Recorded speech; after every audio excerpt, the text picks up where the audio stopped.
Quel est le premier président à avoir occupé la Maison-Blanche? Combien de présidents américains ont été assassinés?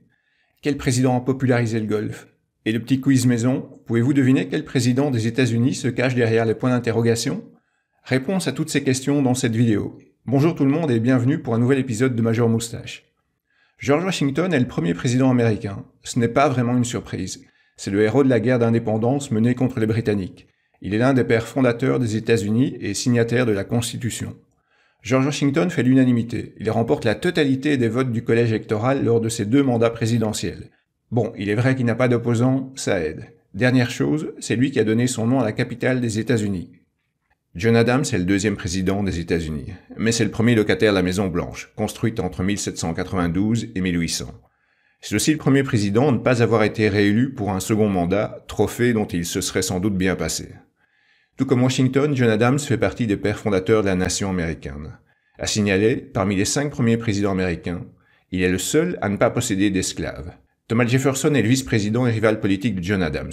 Il accède à la fonction suprême le 4 mars 1801. Comme Washington et Adams, Jefferson est l'un des pères fondateurs des États-Unis. C'est l'un des principaux auteurs de la Déclaration d'indépendance. Jefferson soutient des valeurs de liberté et d'égalité. Il a cependant détenu près de 600 esclaves au cours de sa vie. En 1803, il négocie l'achat de la Louisiane avec Napoléon. Jefferson et son prédécesseur, John Adams, partagent un point commun.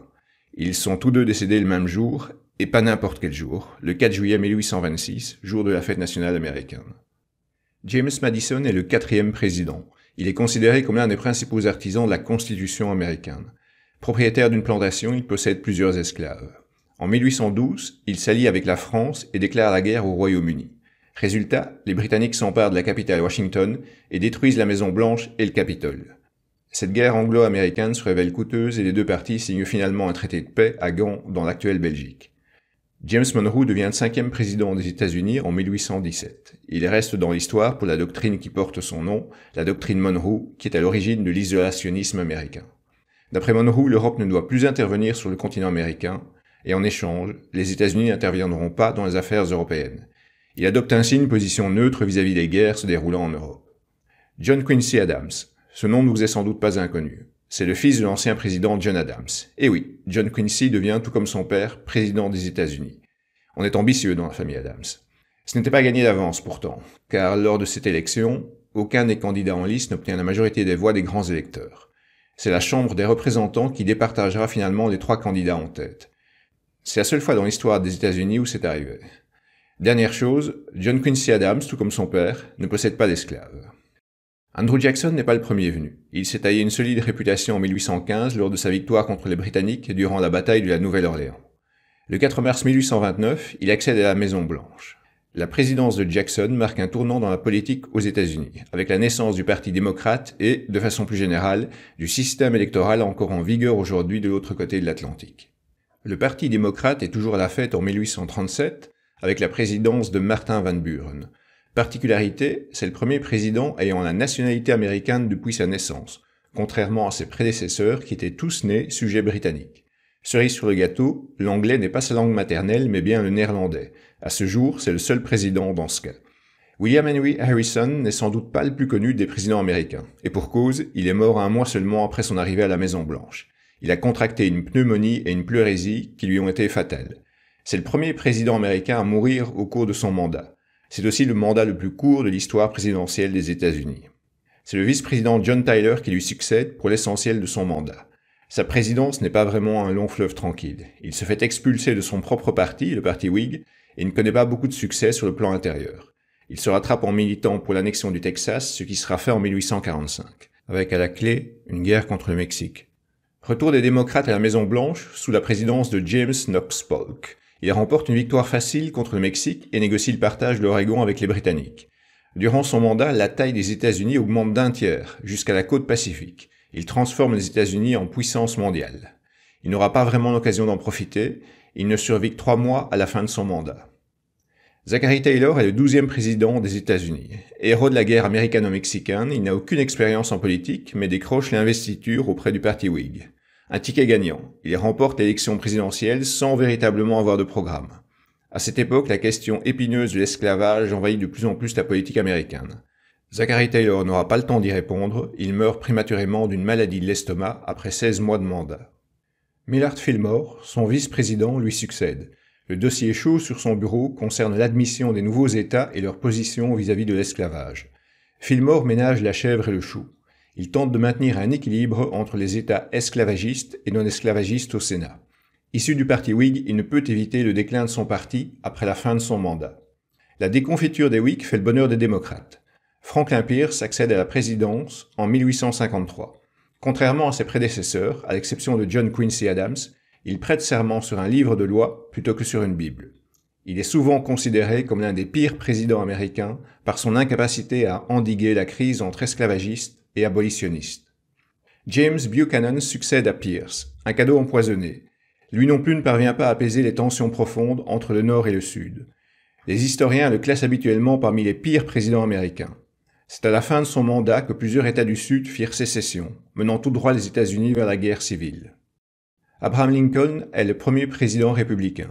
Il dirige les États-Unis lors de la guerre de sécession, opposant les États du Nord aux États du Sud. Il conduit le Nord à la victoire et proclame l'abolition de l'esclavage. Il est assassiné au début de son second mandat par un sympathisant sudiste. Abraham Lincoln est considéré comme l'un des plus grands présidents de l'histoire des États-Unis. Il est l'un des 4 présidents représentés au Mont Rushmore.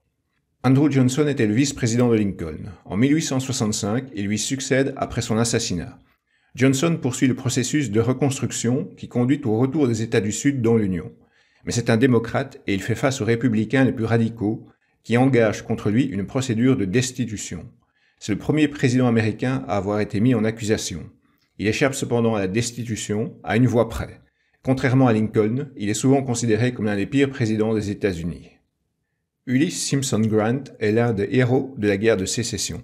Parmi ses nombreux faits d'armes, la prise du port de Vicksburg qui lui permet de couper la Confédération en deux. En 1869, il devient président, fonction qu'il assume au cours de 2 mandats. La première crise industrielle des États-Unis et la corruption au sein de son administration vont cependant ternir son image. Rutherford Birchard Hayes est élu président des États-Unis en 1876 sans avoir remporté le vote populaire. Ce n'est pas vraiment une première, car c'était déjà arrivé en 1824, mais il s'agissait alors de candidats issus d'un même parti. Ici, Hayes, républicain, l'emporte face au candidat démocrate à une voix de grand électeur près. Une élection très contestée. Ce ne sera pas la dernière. James Abraham Garfield est le 20e président des États-Unis. Son mandat est marqué par un regain de l'autorité présidentielle sur le Sénat et par son assassinat. Le président Garfield est abattu par un avocat aigri dans une gare de Washington. Il survit pendant 2 mois avant de succomber à ses blessures. À l'époque, les présidents américains n'étaient pas encore protégés par des gardes du corps. C'est le vice-président Chester Alan Arthur qui succède au défunt Garfield. Il réforme la fonction publique et rafraîchit la marine américaine. Sans être réellement mauvais, ce président ne laisse que peu de traces dans la mémoire collective américaine. Diminué par une maladie rénale, il ne se présente pas à l'élection de fin 1884. Grover Cleveland présente une particularité unique dans l'histoire des États-Unis. C'est le seul président à avoir été élu pour 2 mandats non consécutifs. Autre fait marquant, c'est le premier démocrate élu président depuis la fin de la guerre de sécession. Enfin, il est aussi le premier et le seul président à se marier à la Maison-Blanche. Le 2 juin 1886, il épouse France Folsom. Elle a 21 ans et devient la plus jeune première dame de l'histoire des États-Unis. Benjamin Harrison est le 3e président élu, sans avoir remporté le vote populaire. Au cours de son mandat, 6 nouveaux États s'ajoutent aux États-Unis, le Dakota du Nord, le Dakota du Sud, le Montana, l'État de Washington, l'Idaho et le Wyoming. Parallèlement, il développe une politique étrangère ambitieuse et une loi antitrust. Les dépenses fédérales dépassent pour la première fois le $1 milliard. En 1892, Grover Cleveland est réélu pour un 2e mandat. Comme il s'agit de mandats non consécutifs, il porte les titres de 22e et 24e président des États-Unis. Son second mandat est plus chahuté que le premier. Plus de mariage en vue, mais une crise boursière et une grève majeure dans les chemins de fer. Retour des républicains aux affaires avec William McKinley. C'est sous sa présidence que l'impérialisme américain prend son envol avec des interventions à Cuba, aux Philippines et lors de la révolte des Boxers en Chine. La République d'Hawaï rejoint les États-Unis en 1898 avec le statut de territoire. McKinley décroche un second mandat 4 ans plus tard, mais est assassiné par un anarchiste dans la ville de Buffalo. C'est déjà le 3e président américain qui tombe sous les balles. Depuis lors, le Secret Service assure la protection à temps plein de chaque président. Theodore Roosevelt prête serment après le décès de McKinley. Sa présidence va transformer les États-Unis et faire basculer le pays dans le XXe siècle. Il met en œuvre une politique de protection des consommateurs et fait office de médiateur dans la guerre russo-japonaise de 1905. Une intervention qui lui permet de décrocher le prix Nobel de la paix. Passionné de la nature, il crée 5 nouveaux parcs nationaux et renforce la protection du patrimoine culturel américain. Theodore Roosevelt est l'un des 4 présidents représentés sur le mont Rushmore, aux côtés de George Washington, Thomas Jefferson et Abraham Lincoln. Bénéficiant du soutien de Roosevelt, le républicain William Howard Taft entre à la Maison-Blanche en 1909. Il met en place la diplomatie du dollar, une politique étrangère qui substitue le pouvoir économique à la force militaire. Il intervient cependant militairement au Nicaragua pour protéger les intérêts américains. Taft est le premier président américain à pratiquer régulièrement le golf. Le démocrate Woodrow Wilson est aux commandes des États-Unis durant la Première Guerre mondiale. À la fin du conflit, il lance l'idée d'une société des nations afin de préserver la paix en Europe, idée pour laquelle il reçoit le prix Nobel de la paix. C'est sous sa présidence que le canal de Panama est ouvert, un canal d'une importance stratégique majeure pour le commerce maritime mondial. Autre changement fondamental, en 1920, le Sénat accorde le droit de vote aux femmes. Le républicain Warren Gamaliel Harding entre à la Maison-Blanche en 1921. Il met en place un programme conservateur. Adepte du poker et du golf, il n'ira pas au bout de son mandat. Il meurt d'une pneumonie le 2 août 1923, sans avoir pu laisser son empreinte sur l'histoire des États-Unis. Bien que très populaire de son vivant, il voit son image posthume ternie par une série de scandales et ses relations extra-conjugales. Le vice-président Calvin Coolidge lui succède. Il est le seul président à être né un 4 juillet, jour de la fête nationale américaine. Cet homme austère, issu de la classe moyenne, restaure la confiance du public en écartant les politiciens véreux mêlés aux scandales financiers de l'administration précédente. Coolidge accorde par ailleurs la nationalité américaine aux Amérindiens vivant dans les réserves. Il reste cependant très critiqué pour son manque de leadership lors de la crue du Mississippi en 1927, des inondations qui causèrent la mort de 246 personnes. Herbert Hoover entre à la Maison-Blanche en 1929, l'année où la Grande Dépression frappe de plein fouet l'économie américaine. Cet homme est un symbole de la réussite, un self-made man devenu millionnaire. Il apparaît comme providentiel. Les Américains vont cependant vite déchanter. Hoover tente de rassurer ses concitoyens et favorise une réponse psychologique à la crise, sans succès. Il apparaît totalement déconnecté de la réalité, sans vision réaliste face à l'ampleur du désastre économique et social. Il est logiquement battu lors des élections suivantes. Franklin Delano Roosevelt est un président à part. C'est le seul président qui a été élu à 4 reprises.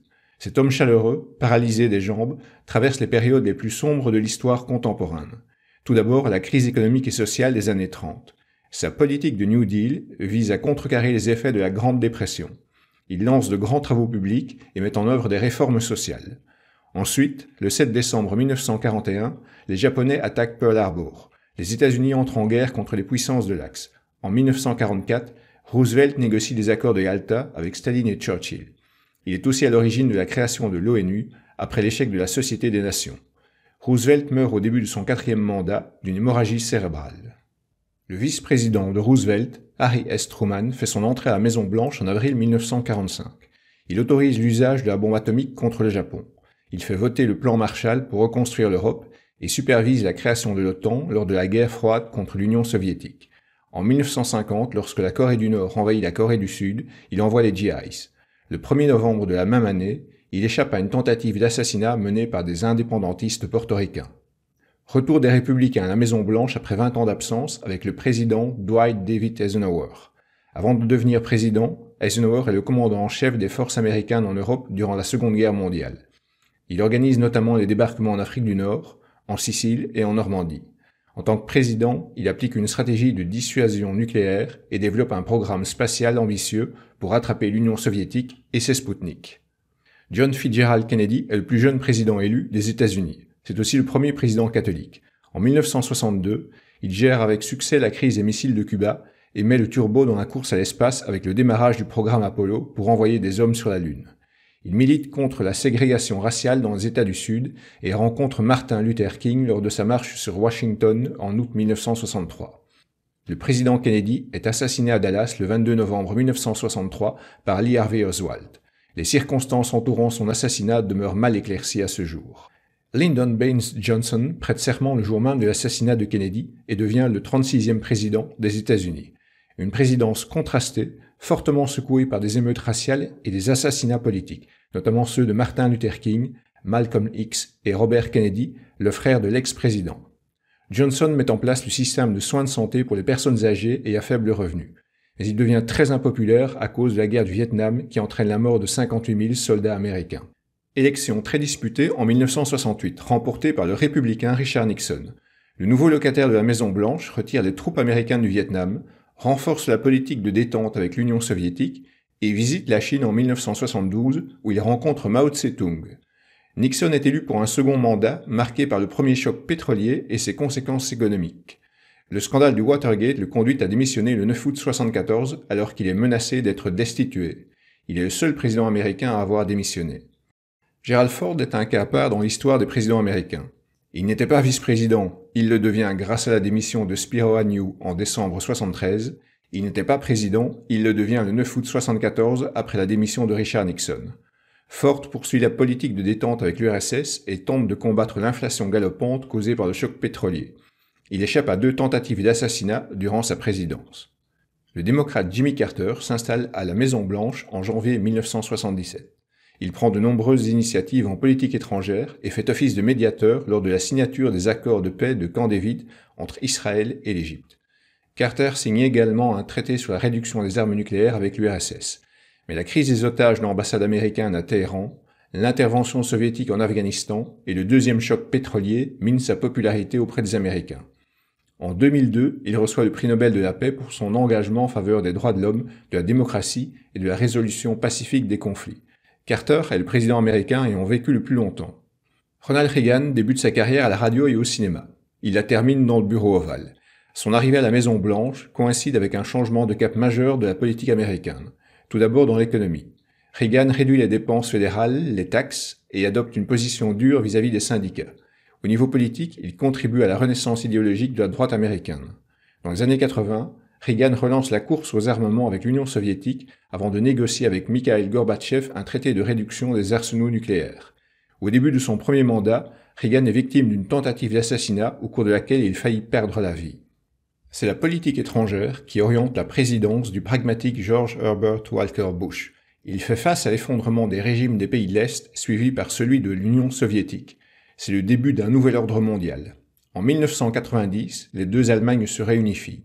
Un an plus tard, les États-Unis, appuyés par une coalition internationale, s'engagent avec succès dans la libération du Koweït face aux troupes irakiennes de Saddam Hussein. Bush connaît moins de réussite sur le plan intérieur.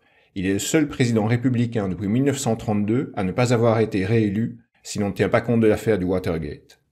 Bill Clinton signe le retour des démocrates à la Maison-Blanche. Durant ses 2 mandats, il opère une synthèse des idées libérales et conservatrices. En politique étrangère, il orchestre la signature des accords d'Oslo entre Israël et l'OLP. En 1994, il intervient militairement à Haïti pour aider le président Jean-Bertrand Aristide, victime d'un coup d'État. L'armée américaine participe également aux missions de l'OTAN dans les guerres de Yougoslavie et de maintien de la paix au Kosovo. Son second mandat est marqué par l'affaire Lewinsky. Après Andrew Johnson, Bill Clinton devient le 2e président à être mis en accusation. Le Sénat ne trouve cependant pas de majorité des 2 tiers pour le destituer.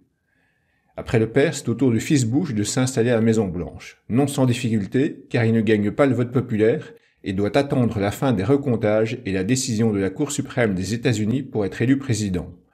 Après les attentats du 11 septembre 2001, George W. Bush va mener la guerre contre le terrorisme et intervenir militairement en Afghanistan et en Irak. Son administration réagit tardivement à la dévastation causée par l'ouragan Katrina en Louisiane. La fin de son mandat est marquée par la crise économique mondiale de 2008. Barack Obama est le premier président de couleur à accéder à la Maison-Blanche. Il réussit à sortir l'Amérique de la crise économique et réforme l'assurance maladie. Il mène une politique de désengagement militaire au niveau international et signe un accord sur le nucléaire iranien. Obama est l'un des protagonistes de l'accord mondial sur le climat, conclu à Paris fin 2015. Il reçoit le prix Nobel de la paix en 2009 pour ses efforts visant à renforcer la diplomatie internationale et la coopération entre les peuples.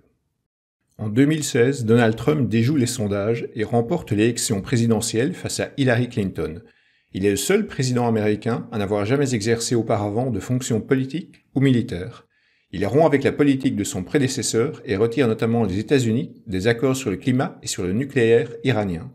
Il bénéficie de très bons résultats sur le plan économique jusqu'à la crise sanitaire de 2020.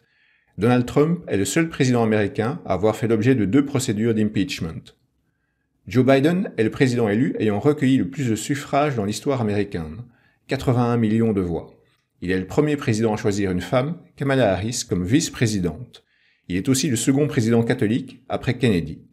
Pour relancer les États-Unis après la crise sanitaire et moderniser les infrastructures, Joe Biden propose d'investir 2000 milliards de dollars. Il réintègre les États-Unis dans l'accord de Paris sur le climat. Voilà, j'espère que cet épisode t'a plu. N'hésite pas à poster un commentaire ci-dessous, j'y répondrai avec plaisir. Et abonne-toi pour ne pas rater les prochains épisodes de Major Moustache. On se retrouve très vite pour une nouvelle vidéo.